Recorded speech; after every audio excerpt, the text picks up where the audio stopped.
আসসালামু আলাইকুম, কেমন আছেন সবাই? চলে আসলাম নতুন ব্লগ নিয়ে। তো এখানে আমি প্রতিদিনকার মতো সকালের কাজকর্ম দিয়ে শুরু করছি। তো এখানে আমি একটু মিষ্টি কুমড়া ভাজি করে নিলাম সকালে নাস্তার সাথে খাওয়ার জন্য। তো এরপর আমি আমার বাবুর জন্য একটু নাস্তা তৈরি করব। ও দেখা যায় একটু সেমাইটা একটু পছন্দ করে যেহেতু, তো আমি ভাবলাম ওকে দুধ কিশমিশ এসব দিয়ে কিশমিশটাও ওর খাওয়া হয়ে যাবে, দুধটাও খাওয়া হয়ে যাবে।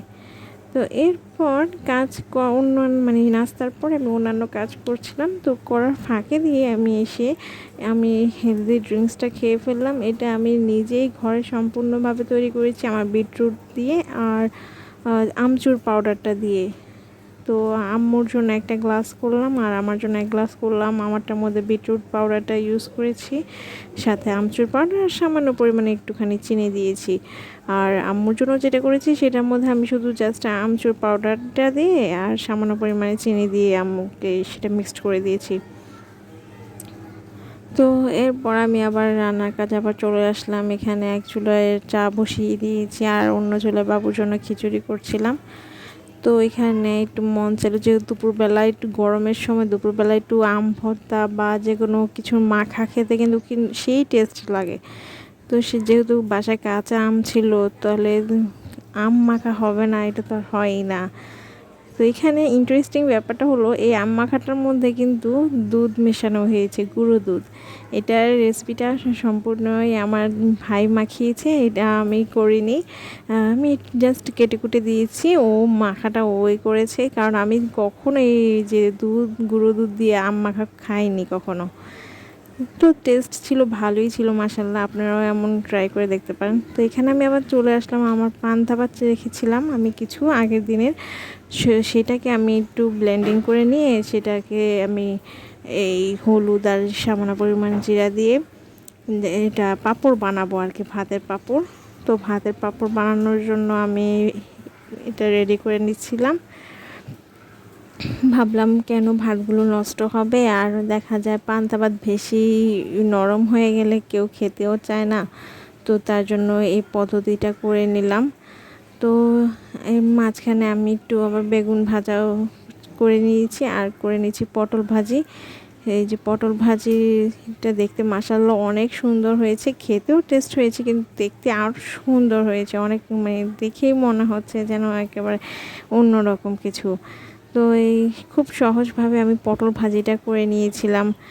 জাস্ট উপরের খোসাটাকে ছেঁচে নিয়ে তারপর তাকে একটু দাগ কেটে নিয়ে সুন্দর মতো এটাকে ধুয়ে এটার মধ্যে হলুদ মরিচ লবণ অ্যাজ ইউজুয়াল আমরা অন্যান্য ভাজি যেরকম করি ঠিক সেরকমভাবেই।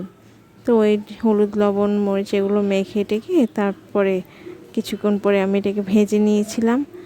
মাশাল্লাহ অনেক ভালো হয়েছে। আমার তো মনে হয় অন্য যে কোনো ভাজির তুলনায় পটল ভাজিতে তেল যেরকম কম প্রয়োজন হয়, মানে এর মধ্যে তেলটাও থাকেও কম।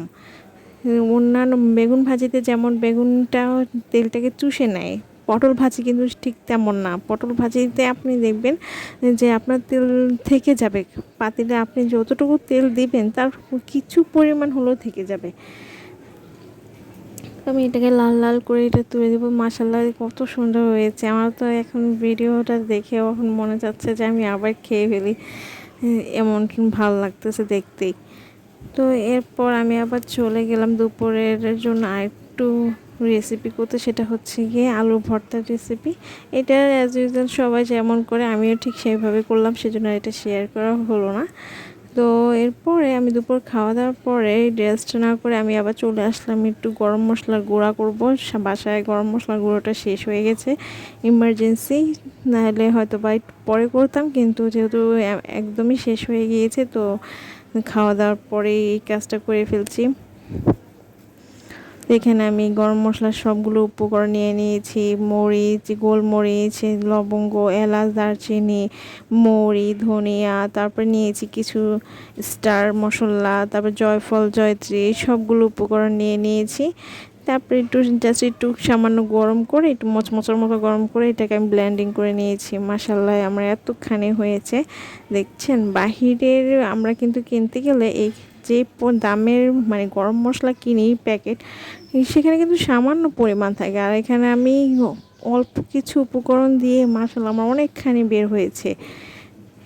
এরপর আমি চলে আসলাম বিকেলের নাস্তা তৈরি করতে। তো নাস্তার সাথে সাথে দেখলাম যে বাইরে একটু বৃষ্টি বৃষ্টি ভাব, তো ভাবলাম বাসায় যেহেতু কুমড়োর বীজ আছে, তো এগুলো একটু ভেজে নিই, তাহলে সবাই এনজয় করতে পারবে আরও ভালোভাবে। তো এখানে আমি একটু কুমড়োর বীজগুলো খোসা ছাড়িয়ে কিছু ভেজে নিয়েছিলাম বাবুর জন্য, আর খোসা সহগুলো আমাদের জন্য ভেজে নিলাম।